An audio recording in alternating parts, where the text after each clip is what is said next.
Does anybody have any questions before we start? First reminder, there's a review session for those who are interested tomorrow evening. It's at 6 o'clock, and I believe the room number is on the slide. I believe the room number is on the slide that's been posted. Let me double check this right here. Review session, Sweeney room 1116. All the rooms in Cougar were tied up, so that's what I was able to find.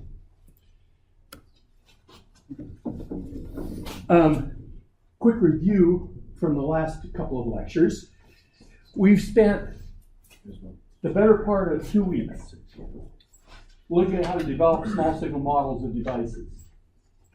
And about the only device we've developed a small signal model for so far is a diode. And there are a limited number of applications of the diode as a small signal device, although we looked at some applications as examples in the homework assignment that we do today. We don't need small signal analysis to analyze amplifier circuits that might have small inputs, that might have small sinusoidal inputs. These small inputs are things that are going to come out of transducers and things like this we typically want to amplify. But we found that if we use the nonlinear equations for the nonlinear devices, the amount of time it took to do the analysis was really large, and the results were not easy to get insight in regard to how to do design. So what we'd like to do now is get a very simple way or a very fast way to analyze amplifier circuits. And that's what we spent the last several lectures developing small signal analysis methods. So we observed that each element, whether it's linear or nonlinear, has a small signal equivalent circuit which is linearized at some Q point. It also has a DC equivalent circuit, which we might use useful for determining the Q point in a system. And we looked at what those equivalents were, the small signal and the DC equivalents were for the DC voltage sources, the AC voltages, the DC currents, the AC current sources, the dependent sources, the inductors, the capacitors. But we were left with just a symbol right now, a placeholder for the small signal models for the diode, the transistor, the bipolar transistor, and the MOS transistor. So we'll try to get that today. Now what we spent a couple of lectures on was take an arbitrary nonlinear four-terminal device that had some nonlinear IV relationships characterized by the functions F1, F2, and F3. We defined the small signal quantities to be the difference between the actual value of a port voltage or current and the quiescent value. And then we obtained a relationship between the small signal currents and the small signal voltage of the device. And we saw that relationship was linear. Okay. What do we do to get this relationship? This relationship is reflected by these equations. What did we do to get this relationship? What did we do to the nonlinear equations to get this linear relationship?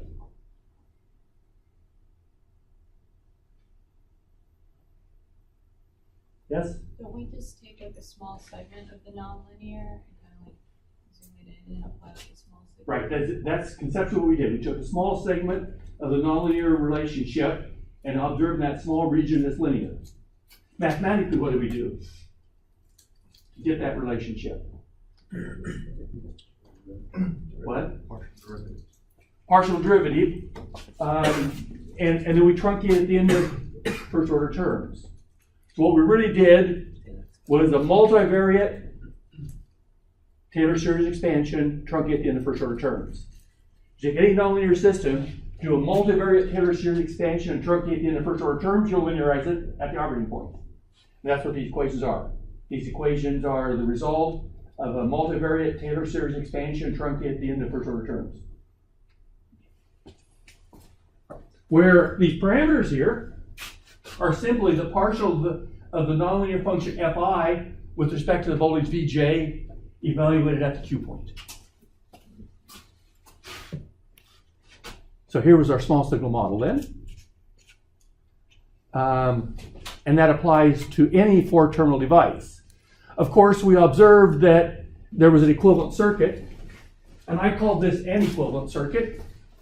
Why do we call it an equivalent circuit instead of the equivalent circuit?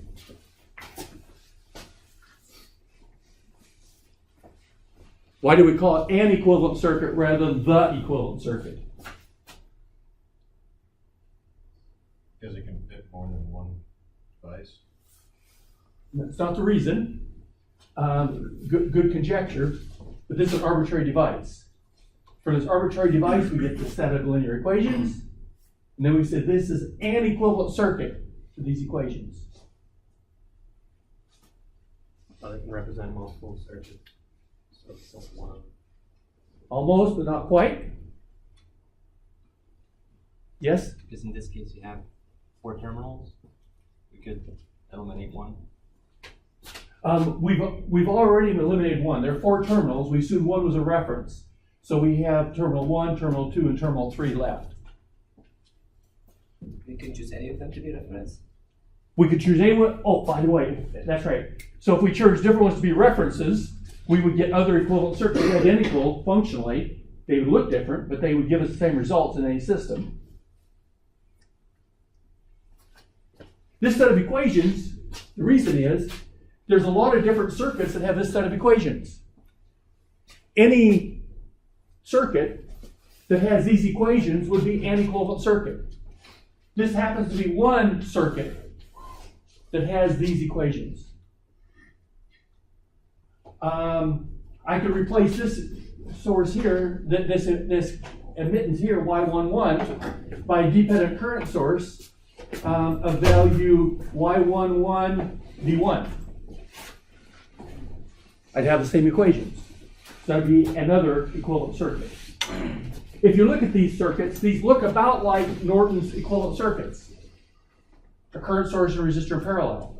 I could do transformations from a Norton to Thevenin form, and I get other circuits that have the same IV characteristics. So those would be other equivalent circuits. So this is an equivalent circuit.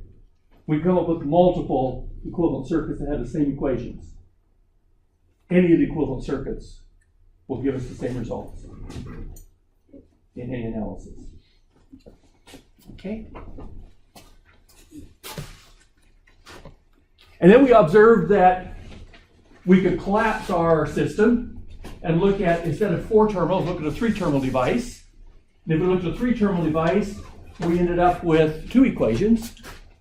And we could collapse it once more and then go down to a 2-terminal circuit, and we get 1 equation. So with a 2-terminal circuit, we have 1 small signal parameter. For a 3-terminal circuit, we have how many? 2.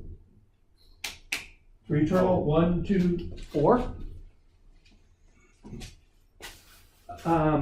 For a 4-terminal circuit, we have 9. We didn't do it, but for a 5-terminal circuit, we would have 16. For a 6-terminal circuit, we'd have 25, and so forth.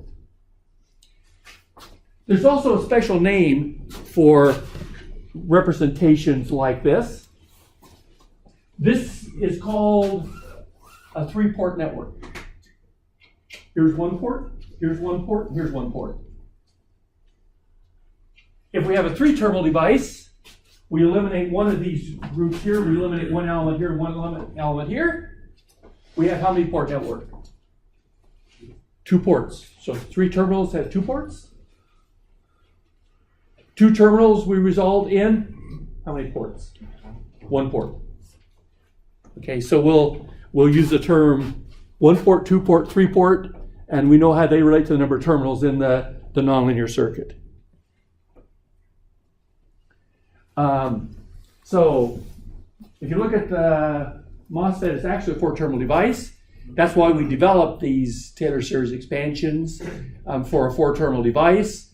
The bipolar transistor is a 3-terminal device, so we automatically can eliminate one set of one of those equations if we have a bipolar device.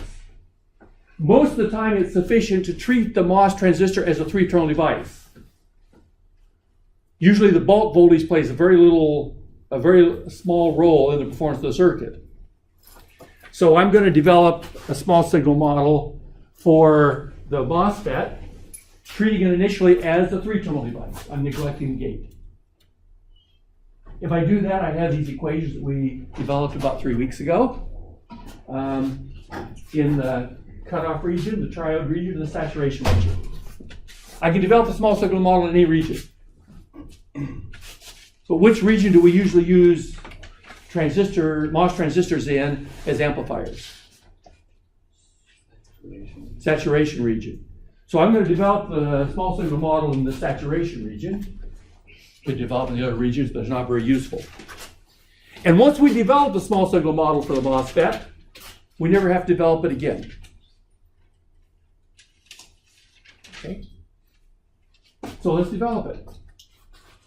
How many small signal model parameters are going to be? 9. How many? 4. If we treat it as a 3-terminal device, there are 2 nonlinear equations, and we have, for a 3-port device, we said we had 4 small signal parameters. So to develop the model of the device, we need to obtain Y11, Y12, Y21, and Y22. The 2 equations that characterize the MOS transistor in this saturation region are the gate current equals 0, and the drain current is equal to mu Cox W over 2L times VGS minus VT squared times 1 plus lambda VDS. So we see the gate current is some function of VGS and VDS. It's a pretty trivial function. And the drain current is another function of VGS and VDS. We've written those functions down. The small signal model has 4 parameters. Yij is equal to partial Fi with respect to Vj at the Q point.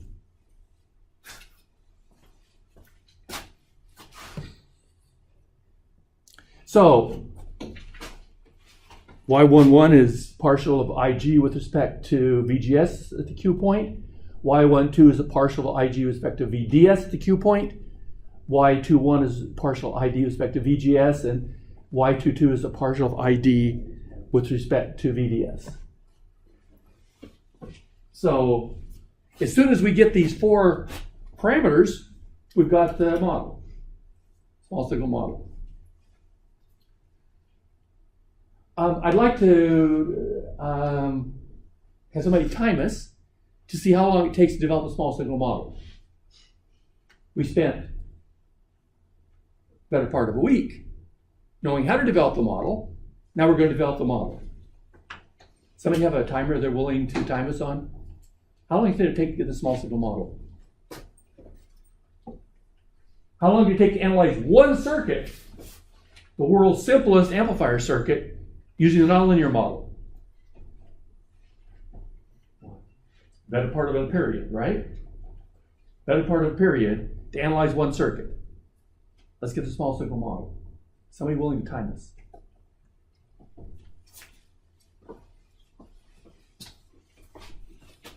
Ready to go? Say go. Go. Go, okay. So parameter Y11 is equal to partial of Ig with respect to VGS. And what's that equal to? 0. 0. We're done. Y12 is equal to partial of Ig with respect to VDS. What's that equal to? 0. 0. We're half done. How much time? 32 seconds. 32 seconds, okay. Y21 is equal to partial of ID with respect to VGS. The Q point. Partial of ID with respect to VGS is mu Cox W over 2L times 2 times this to the first power times this. So it's equal to mu Cox W over 2L times 2 times VGS minus VT to the first power times 1 plus lambda VDS at the Q point, which is equal to mu Cox W over L times VGS Q minus VTH. And 1 plus lambda VDS is usually about 1. So this is approximately this value, Y21. And finally, Y22 is equal to partial of ID with respect to VDS. Partial ID with respect to VDS is this times lambda. So it's equal to lambda mu Cox W over 2L times VGS Q minus VTH squared. Now this quantity here is approximately the quiescent drain current. So this is approximately equal to lambda IDQ. We're done. How much time? 2 minutes, 10 seconds. I used to be faster than that. Okay? So we spent 2 minutes developing the small signal model for the MOSFET.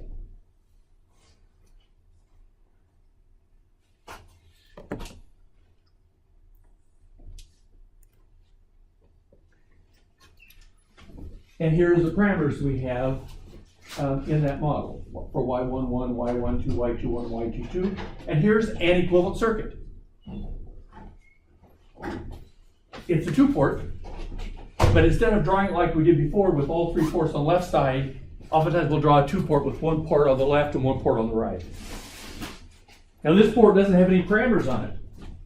There's no Y11 and Y12 associated with this port. Why is that? I just 0. They were both 0. You got a question? Yeah, I think this is what you were asking on the homework from one. And I didn't. Yeah, this was probably the last part of problem 1. This was supposed to be covered at the end of the period on Monday, and we didn't quite get it covered. So if Y21 was equal to 0, that would imply. No, Y21 is not 0. And your question on here it is. On the homework. Oh, okay. We go back and look at the homework problem. But we needed this small signal model here to solve problem 1. The last part of problem 1. Now, if I look at this model here, this model is in terms of what's called the Y parameters. And everybody knows what the Y parameters are, but for some reason, we've chosen to refer to this parameter Y21 in the small signal model as GM. And we've chosen to refer to this parameter Y22 as G out. So this is an alternate equivalent small signal model. I just relabeled Y21 GM and Y22 G out. Okay. So I can say then the gate current is equal to 0, and instead of saying the drain current is equal to Y21 VGS plus Y22 VDS, I say the drain current is equal to GM VGS plus G out VDS.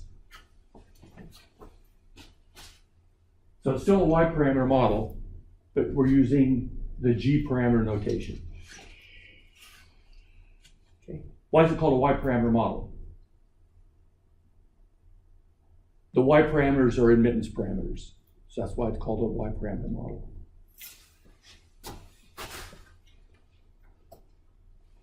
Note that G out is lambda IDQ, and lambda is typically very small.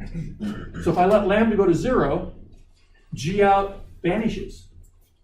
So oftentimes our small signal model just has 1 term in it, and that's this term GM-VGS. Make sense?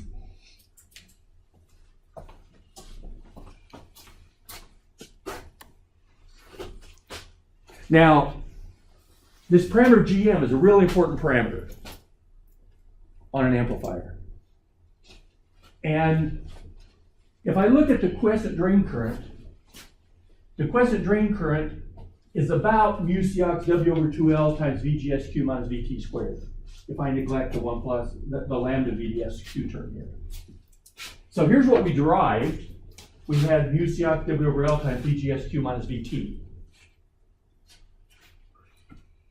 Now, if I look at this equation here, I can see that VGSQ minus VT, if I take the square root of both sides of this equation, VGSQ minus VT is equal to the square root of IDQ divided by the square root of this quantity.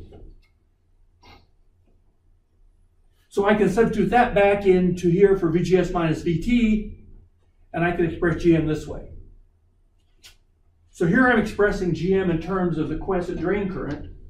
Here I'm expressing it in terms of the quiescent gate to source voltage. And I can also express it one more way. I can observe here that mu Cox W over L, mu Cox W over L, which appears right here, that is equal to twice IDQ over VGSQ minus VT squared. So I can substitute that in for this term here and express GM this way. So here's three alternate and equivalent expressions for GM. The first one expresses GM in terms of model parameters and the quiescent gate to source voltage. The second one expresses it in terms of model parameters and the quiescent drain current. And the third expresses it in terms of the quiescent drain current and the quiescent gate to source voltage and only one model parameter, and that's the threshold voltage. Which one do you want to use?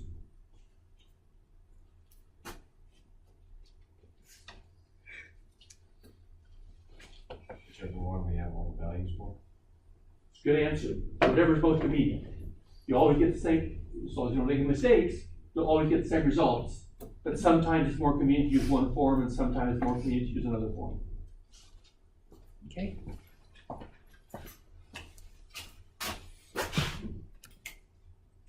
Let's go back and reanalyze the circuit that we spent the better part of a period analyzing. Remember, we did that analysis of that nonlinear network, and then we did a Taylor series expansion, and then we threw away some terms, and we got all done. We finally said the voltage gain was 2 IDQR over VSS plus VT. And when we did that, we assumed the square law model for the device, so we neglected the lambda term. We assumed that the lambda term was 0. Had we included that lambda term in that analysis, we'd have probably spent another hour trying to do that analysis. Okay. So this was the model we used, and then we obtained the voltage gain. Let's do the analysis of the gain of the circuit now using the small signal approach that we have. So the small signal equivalent circuit for this is like this. Replace the transistor with a small signal equivalent. DC voltage source is a short circuit, so this resistor pulls back to ground. VSS is a short circuit. This is a small signal equivalent circuit. If I want to analyze that small signal equivalent circuit, I need to put in a small signal model for the device.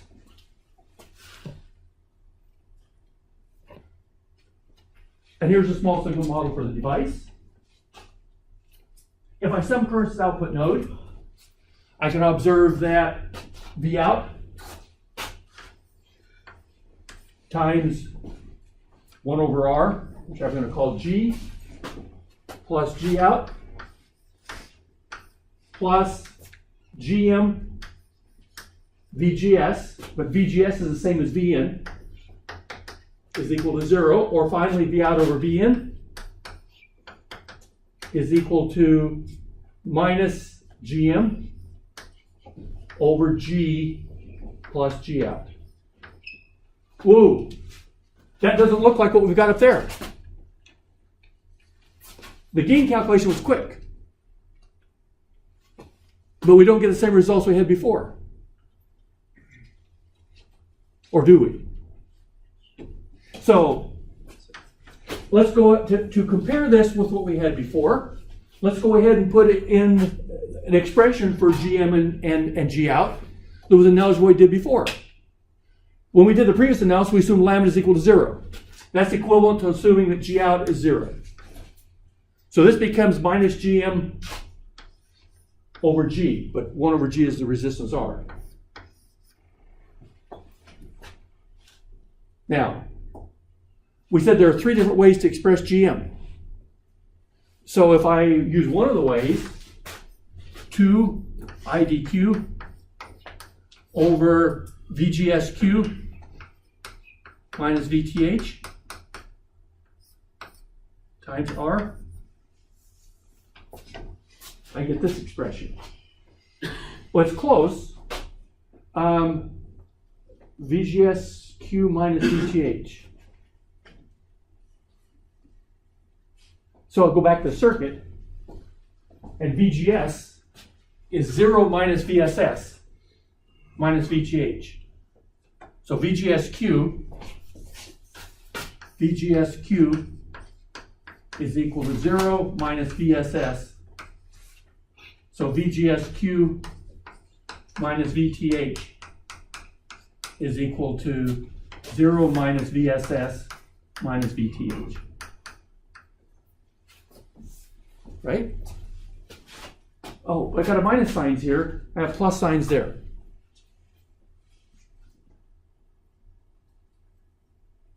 But notice there's a minus sign on the front here. So I bring this minus sign down the denominator. So minus VGS Q minus VTH is equal to VSS plus VTH. Okay? So I substitute that back in here, and I'm left with 2 IDQ R over VSS plus VTH. And that's the expression we had before. Yes? Can you explain where you got the top equation from again? Which one? The VGSQ equals 0 minus VSS. Okay. Small, DC equivalent of the small signal voltage over the short circuit. So this is at ground. So I take Kirchhoff's voltage law from here to here. 0 plus VGS plus VSS equals 0. Okay. Okay, that's not clear yet. So DC equivalent circuit.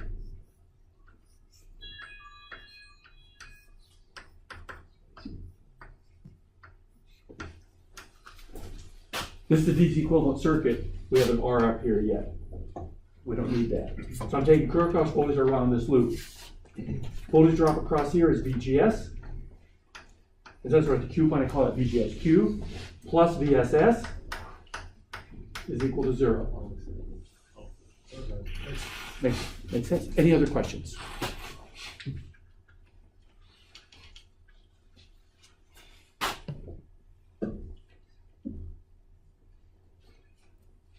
So here's just what we went through. And we have the same expression we had before. But we have a little bit more accurate expression here. Because if we want to include the lambda effects, it's already included here in the small signal analysis.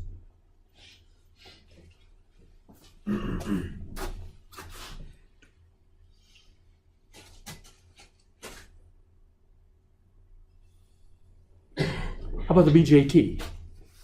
Let's get a small signal model of BJT as well. Which region do you want to develop small signal model of the BJT in? Yes? I'm sorry, just going back, why does it, besides mathematically, why does it make sense to have a negative gain? Oh, good question. I don't have a slide on that, so I'll draw a picture. If you go back and look in notes, when we talked about analyzing this circuit using the nonlinear models, we had some slides that show that. But if you have an input signal that looks like this, and this is the quiescent output,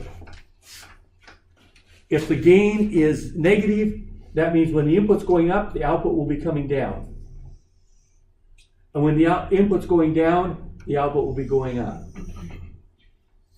So this is an example then where we have a negative gain, and the gain is bigger than 1 because the magnitude of the output signal is bigger than the magnitude of the input signal. Okay, so it's just like the direction. So is that for all cases with the small signal? Exactly. If the gain was non-inverting, then instead of having it go down like this, if it was non-inverting, it would have went like this. Okay. Good question. Other questions? Yes. So GM is equivalent to Y21. Yep. Just another name for Y21. So Y21 is 0, then gain is 0. If Y21 is equal to 0, the gain is 0. If Y12 is equal to 0, the gain is not necessarily 0. But if Y21 is 0, the gain is 0. Any other questions? Okay, let's get the model for the BJT. If we get that, we're going to have all three devices. We have the diode, the MOSFET, and the BJT. Which region should we get the model for the BJT in? Forward active. So here's the model for the BJT. We're going to put it in this region here. Here's the forward active region model. Nonlinear equations.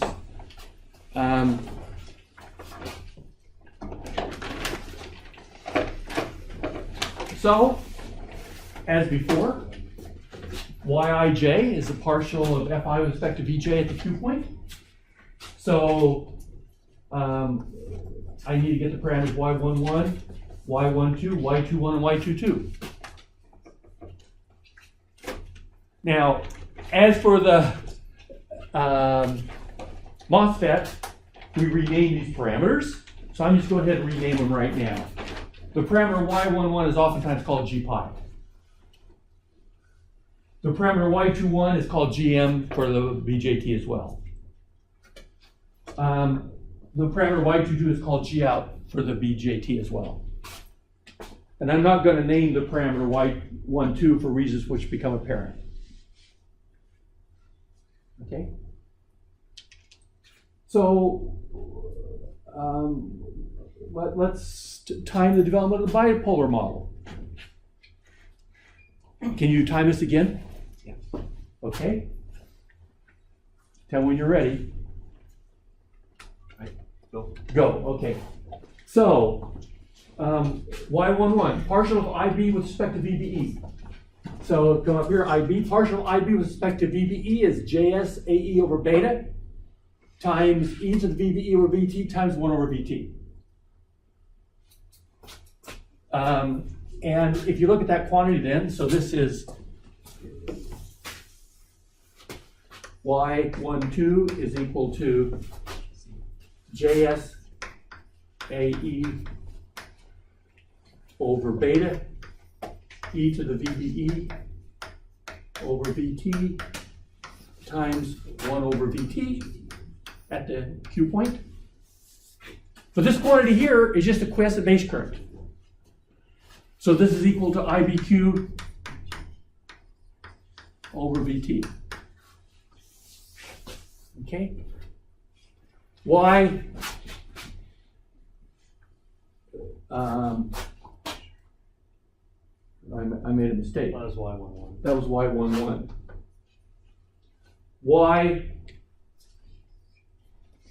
Y12 is equal to the partial of IB with respect to VCE at the Q point. If I take the partial of IB with respect to VCE at the Q point, I get 0, because there's, how are we doing on time? 1 minute, 40 seconds. Oh man, I'm behind schedule. Y21 is equal to partial of IC with respect to VBE at the Q point. If I take the partial of IC with respect to VBE at the Q point, it's JS AE e to the VB over VT times 1 over VT times this quantity here at the Q point. And this just becomes ICQ over VT.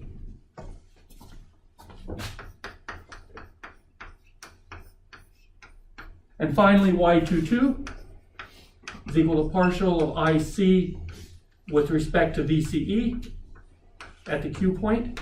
If I take the partial of this with respect to VCE, it's equal to what? 1 over VAF times this quantity here at the Q point. So it's equal to JS AE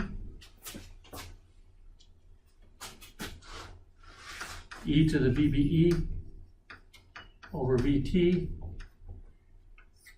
at the Q point times 1 over VAF. And this is approximate ICQ over VAF. Okay, we're done. How much time? 2 minutes, 10 seconds. Well, faster than the MOS device, but. Okay, so we have a small signal model for the BJT now.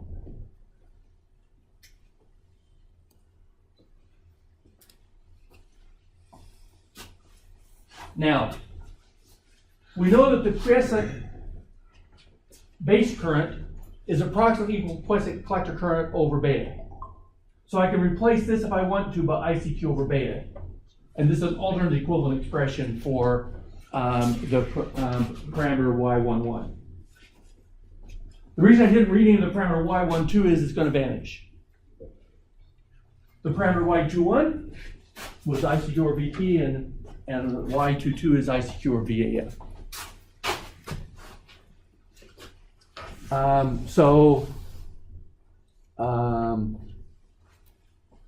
Here's an equivalent circuit.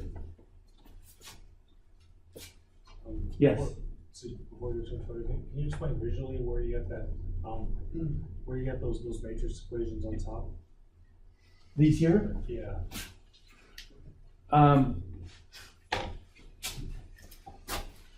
Yeah. Let me back up just a little bit.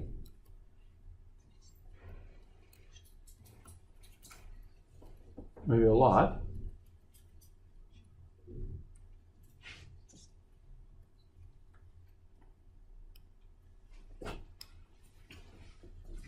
So this was the equations we developed in the last 2 lectures. And for a 3-terminal network, we just had these 2 equations right here. We threw away this equation, we threw away V3, so it was this equation here. Does that answer your question? This is assuming there's a resistor between each one of those terminals. No, absolutely not. It's just assuming we have these nonlinear relationships between the current and the port voltages. And from that nonlinear relationship, we can linearize the circuit at the Q point and get these equations here. There is no resistor between the terminals in this device. There may be in the small signal model, but there is not in the nonlinear device. All right. So for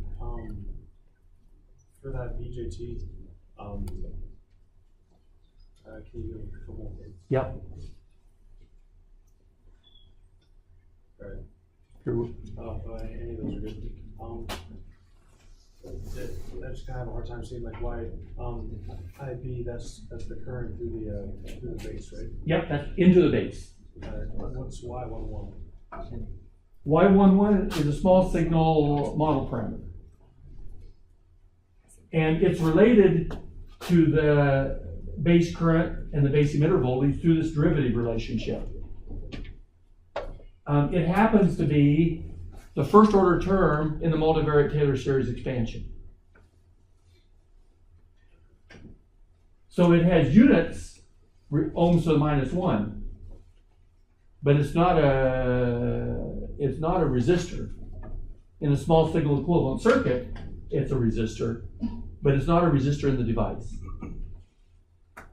Okay. Does that make sense? Yeah. It has units, ohms to the -1, and its value is determined by the nonlinear IV relationships of the device. So it's not the conductance between base and emitter. You can think of it, so now I'm gonna really confuse you. In the small signal model, you can think that it performs as if it was a conductance between the base and the emitter. It's not a conductance between the base and the emitter in the nonlinear device, but it behaves as if there was a conductance between the base and the emitter of value g pi in the small signal model. So should, so is there, for, the IC, the collector, Yes? that's Y21, that's like the conductance between base and emitter. Y22 is, conductance between emitter or collector and emitter. But be careful how you use that terminology when you say between, because sometimes there are transconductance. So if you look at Y22, it refers to a conductance between the collector and the emitter, and this is a collector current. But Y21 is a transconductance because the collector current on one port and the base emitter voltage on another port. So you can think of this as a transconductance, and this as a conductance.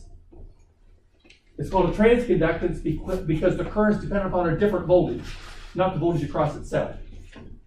A normal conductor, a normal resistor or a normal conductor, the value would be dependent upon the voltage across its own port. But the transconductance has a dependence on another port voltage. Does that make sense? Okay, that was actually the whole thing. So we can think of this term here as being a dependent, well, it is a dependent source. The transconductance depends upon a different port voltage, so that becomes a dependent source then. Same dependent source we talked about in 201. One of the first time the dependent sources have ever cropped up. Where we're now finally starting to use those dependent sources. Have you ever asked the question why you couldn't use any of those dependent sources in the laboratory in 201? Go back to 201 and ask the question, how much of that stuff you use in 201 could you go in the laboratory and work with? You never went in the laboratory with a dependent source. Didn't go in the laboratory with a current source either. In 201, about all we go in the laboratory with was voltage sources and resistors and maybe capacitors. We had to ignore 90% of what we talked about in 201 when we went to the laboratory. Is that troublesome? Anybody ask any questions why we can't go to the laboratory and build these things? Well, we see one use of it now in a macro model. There's a macro model or model. Somebody had a question over here. So, do we have the conductance solely because we're just linearizing the system? Yep. And that's the only reason that we define it that way, just because it's a model that's linear that we know? Yeah, but you need more enthusiasm. Is it going to be powerful that we can do this way? So you say, well, it's only the conductance in this model. It's this model that allows us to simplify the analysis of these nonlinear circuits dramatically. Other questions? Yeah, what is the VAS? VS, the forward early voltage of the device. Oh, the okay. Right.